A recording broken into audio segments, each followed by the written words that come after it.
There's nothing better than Monday Night Raw that doesn't feel like 5 days of TV. I'll be honest though, this got my expectations a bit too high, and it could have turned non-PG very fast. Remember this meme? Well, let's just say we got long-term storytelling in the WWE. And this whole BA Star thing, great job WWE. Someone had a child working in production, pointing out where Mark Henry is. Great job. Welcome everyone to Monday Night Raw.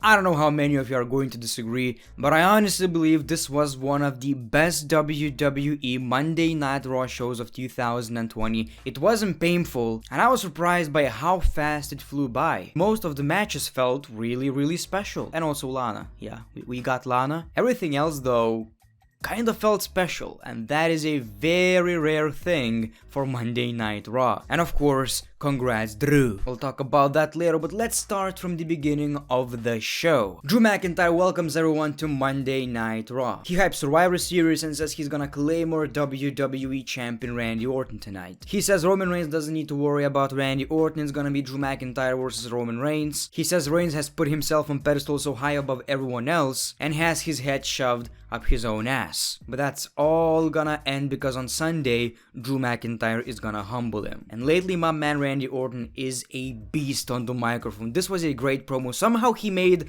I got fined by WWE the most and suspended by WWE the most a cool thing. You know, like it shouldn't be a cool thing to say I'm a bit of an ass, but Randy made it cool. And the reason why he never got fired for being suspended so many times and being a terrible person, well, he's the best. That actually makes sense, it's in the contract. 3 strikes and you're gone. Unless you're the best. Of course, then we got The Miz and John Morrison. He teases a Money in the Bank cash in. They said The Fiend is afraid of Miz and Morrison. Dude, John Morrison lost so many times, he could give Lana her first W. Anyway, they brag and they basically say, no matter what the circumstance is, I will always win the WWE Championship in the end, so it doesn't really matter who wins the championship. And of course, Drew McIntyre says, I dare you to interfere tonight. So this was a nice way to get people excited about the main event. Like, I was already excited because of the unpredictability. You know, it's rarity in wrestling anymore. But tonight you didn't know who's gonna win. Is it gonna be Randy Orton, you know, because he just won the championship? Or is it gonna be Drew McIntyre because the guy just, well, confronted Roman Reigns? So, I don't know.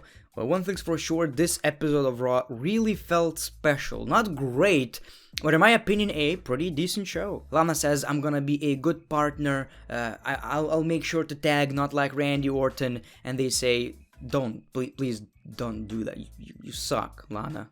Honestly, you suck. Get out of here. So we got Lana, Shayna Baszler, and Nia Jax versus Mandy Rose, Dana Brooke, and Asuka. And that was possibly the lowest point of the show. That was the lowest point of the show. So whatever the case may be, at least it wasn't that long. And the story here is, well, Lana tags herself in and refuses to tag back. And she lost in like under a minute. Yeah, honestly, they tried to make Lana the sympathetic, you know, wrestler. People should feel sorry for her. In this situation, please, Nia, go for it.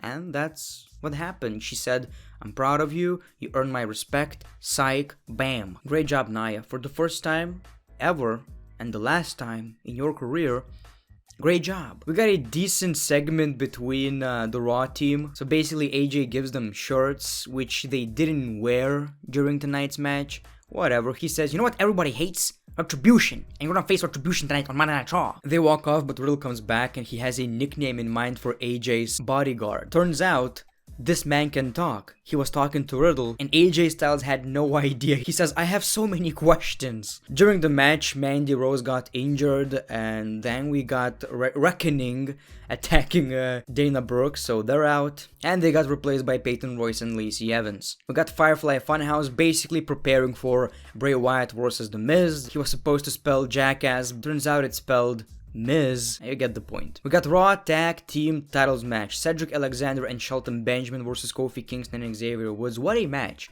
Honestly, better than expected.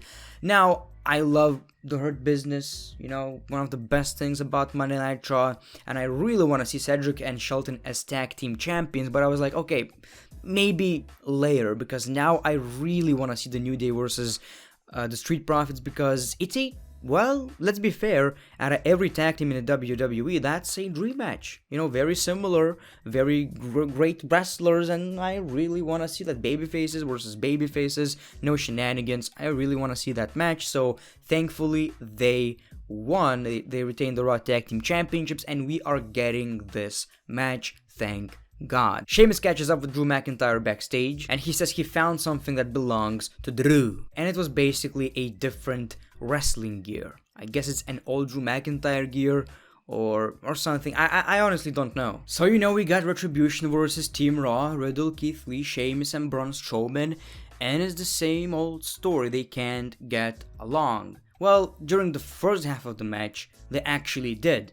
And first of all, that was a very fun match. Like, I did not expect that. You guys know Retribution doesn't feel special anymore. It feels like a lower mid-card tag team. Nobody really cares about it anymore. But they made it work, especially Team Raw. Yes, they kind of buried them in a match, but, well, at least it was entertaining. I gotta say, the way Keith Lee is booked, pretty awesome. I know for the most part they kind of ruined the guy, but still in matches, he's booked like an absolute monster. So, you know, they were about to win the match, but then we got people tagging themselves in, which honestly, let's be fair, makes no sense whatsoever. They basically look stupid. And that's how Retribution won the match. Ali pinned, I believe, Riddle. That was the first time Retribution won a match, and that is a big one. Unfortunately, like, they didn't really earn it. You know, they weren't shown as the strong team, strong faction. It was a fluke. They didn't win the match. Team Raw lost, you know? I really hope on SmackDown Team Raw is gonna interfere and beat Team SmackDown. We need this. Like, this year we had no interaction between Team Raw and Team SmackDown whatsoever, and it makes me believe like they don't even care. Especially on SmackDown, they don't even talk about Team Raw. They don't even talk to each other, I think. So we got Alexa Bliss introducing Bray Wyatt, but then we got Nikki Cross. You know, Lexi, this is not you, Lexi, whatever. We got a brawl, and then we got a normal version of Bray Wyatt. That was fun. So we got Bray Wyatt versus The Miz, which was pretty okay. Like I've said, another special match in my opinion. You know, seeing Bray Wyatt in the ring on Raw is always kind of special. So at least that's good. You know, they didn't completely ruin the guy. It was fun seeing, you know, interactions between Bray Wyatt and Alexa Bliss. That was obviously the highlight. They won the match, you know, Bray Wyatt, and it was just fun. You know, the music, the way he interacted with Alexa Bliss after the match, that was fun. That was bizarre. It always feels bizarre seeing this version of Bray Wyatt on normal television, you know, not in Firefly Funhouse. So that was okay. And that's actually pretty much it. We already got the main event, so for some reason this show just flew by and I don't know how. It's Raw, it's 3 hours, it's painful. This time, somehow it wasn't. Maybe it was shorter? I don't know. So we got the WWE Championship match. Drew McIntyre with an amazing looking entrance versus Randy Orton, the WWE Champion. So this was a fun match. At first, you know, they were fighting, but it didn't took long until Randy Orton decided to leave. We got Adam Pearce and he said, no, this match is not gonna end. No disqualifications, no countouts. We will see a winner. And then it became very, very good.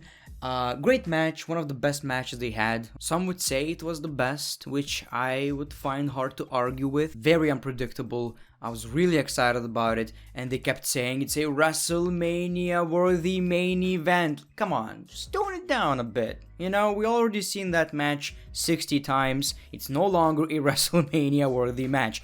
Pay-per-view worthy? Of course. SummerSlam? Perhaps. WrestleMania main event? I wouldn't go that far. We already seen this match. Chill, Phillips.